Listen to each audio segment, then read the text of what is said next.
It's time. I've been putting this off for maybe a week now. When I announced it and when I made the list of things I wanted to work on, I was ready and I was excited to work on myself. But when it comes down to sit down and actually put in the work and actually unravel years and years of traumas and beliefs and the whole world that I constructed around just me by being me, it's hard. It's hard. And now it's time to share it with you guys. And it just feels so vulnerable. And don't get me wrong, I am okay with vulnerability. I'm an open book, but this seems so personal that I don't even know if anybody will understand. Y'all ready for this? I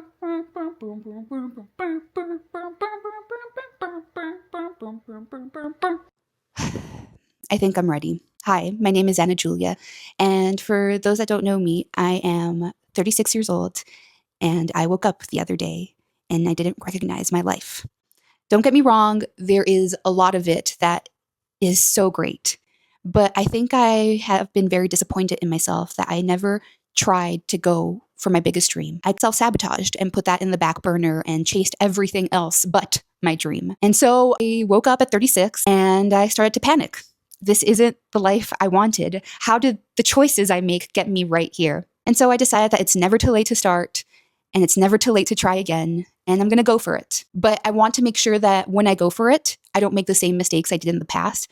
So I'm trying to unpack all of this trauma and learned behavior so that I can heal and make better decisions. I made a list of things I wanted to share with you guys, and the last one was, why am I so obsessed in finding meaning to life?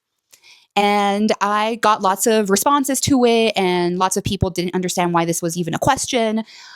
And even though I knew that that was going to be probably the hardest topic to tackle, I decided to tackle it first since so many people were interested in that. I want to make it very, very clear that this is just my unraveling of the answers, and maybe this isn't the right answer for you, and there are other ways of approaching this question, and I'd actually enjoy looking at other angles, your angles. So if that's something you're interested in, leave me a comment, and maybe in the future we can unpack other motives for the meaning of life.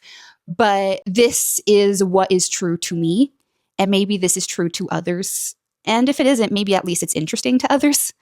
So let's do this. So why am I so obsessed with finding meaning to life? I'm afraid of dying. I'm afraid of dying and being forgotten. I'm afraid that I only exist until the last person who knows me dies. For me, meaning means purpose. And I've always wanted my purpose to be bigger than my circle, because I'm afraid of being forgotten. Don't get me wrong, I don't think I'll be forgotten by my loved ones while they're alive, but I'm afraid I'll be forgotten to the world. When I'm gone and the world just moves on, does that mean my life didn't matter? So that got me thinking that I don't obsess over the meaning of life because I obsess over purpose. I obsess over the meaning of life because I obsess with dying and being forgotten. And in some way, I equate leaving a legacy with cheating the only thing we can't really cheat, which is death. In 2015, I'm coming up to my 12th year anniversary, I was in a very, very bad car crash. A drunk driver going 75 miles an hour on a 40-mile-an-hour limit street ran a red light, T-boned me. The car I was in flipped a couple of times and hit 2 other cars.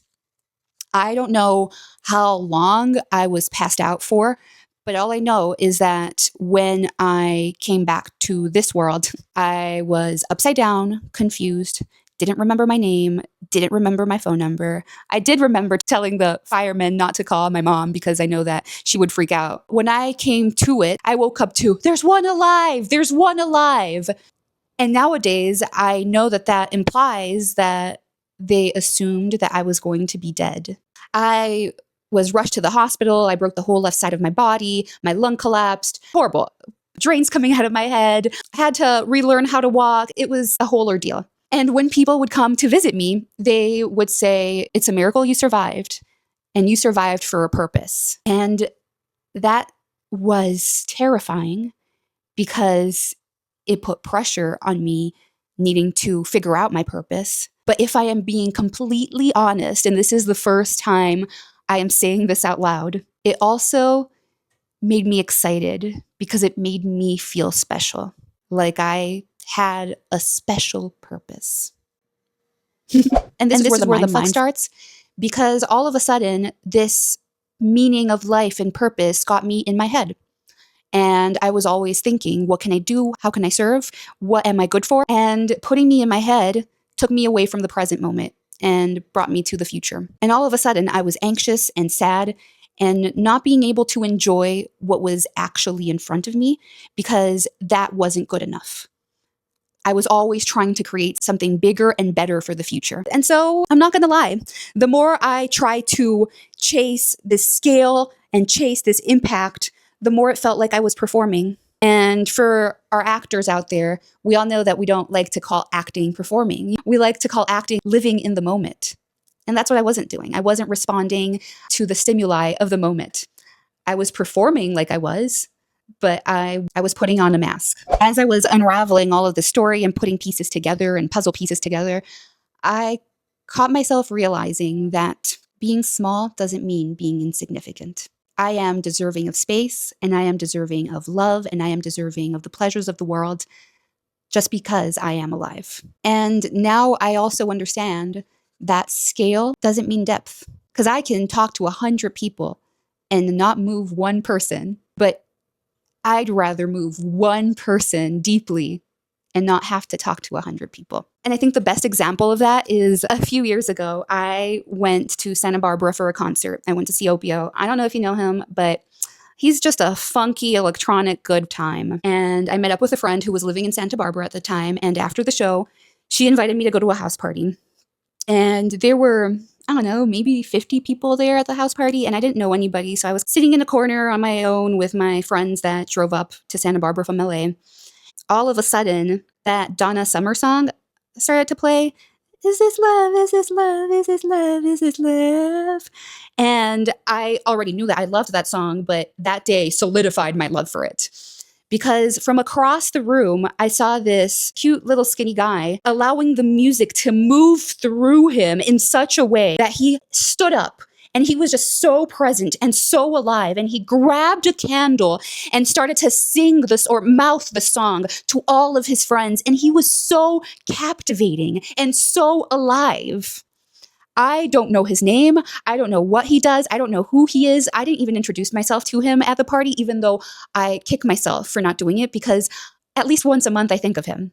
And I think of how he moved me by being present. He moved me because he felt so alive that that moment felt like it was living on for eternity. And I guess maybe that is how we defeat death, is to be so present that it feels like an eternity while it lasts. And there I was, looking to be special. And he showed me that being divine doesn't mean being special.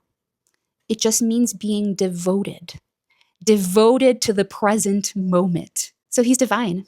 And I can be divine, and you can be divine too. Actually, not can, we are divine. And I don't think he was even trying to be unforgettable, but he was, because he was so in the moment. And I remember him because of how magnetic he felt. And sometimes when I remember him, I sent him positive vibes. And this is an aside, but every once in a while, I think, I wonder if I've ever moved someone that I don't even know this much. Because I believe that whatever may be your life's purpose, if you do it magnetically, you're achieving it. Because you see, when I am not present, and when I'm in my head, and when there are 1,000 things going on at the same time, I have my energy distributed in various places. My energy is right now with this microphone, and it's also with the oven that is going, and it's also with the wind that's outside, and my energy is everywhere. But by being present, you consolidate all that energy into that one moment. And all of a sudden, something starts to vibrate. And that vibration is what makes you and me and us magnetic. And when you are in that magnetic vibration, and when you are present, you are allowing yourself to let life happen to you. You are allowing yourself to be changed. You're allowing yourself to receiving all of the senses and feelings and allowing that to change you and responding to it. And that just creates this never ending momentum of being present, allowing myself to be moved by the presence, reacting to the presence, moving something, someone else by my presence, them reacting to it and moving me, and bam, bam, bam, forever. It can be ongoing forever. And we can be changing each other and the things around us just by doing that. That just got me to thinking that in order to change people and move them, you don't have to be historic. You don't have to be archived in history. All you need to do is be open enough to let life go through you and respond to it the only way that you know how to respond to it.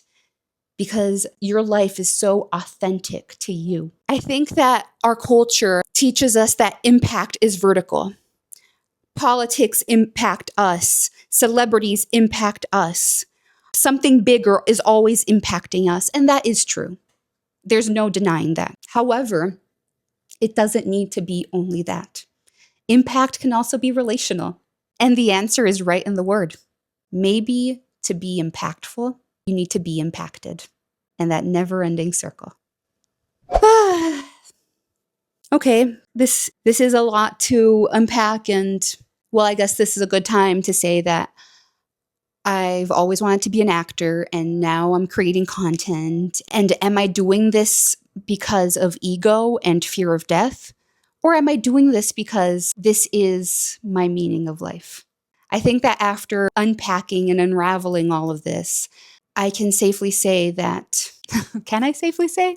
I think that there is always going to be ego, but I can also say that now that I know it can be ego driven, before I start anything, I'm going to ground myself and I'm going to ask if this is for vanity reasons or if this is actually the impact I want to leave into the world. So I'm still going to build and create and make content and make movies and etc. But I'm doing this for the ripple effect, not for the history. I'm doing this because if I can change one person and that person can change another person and etc., etc., etc., because you don't need to be historic in order to matter. Because maybe I won't be remembered by the world at large. But while I'm here, I can let the world change me. Because impact isn't about being remembered.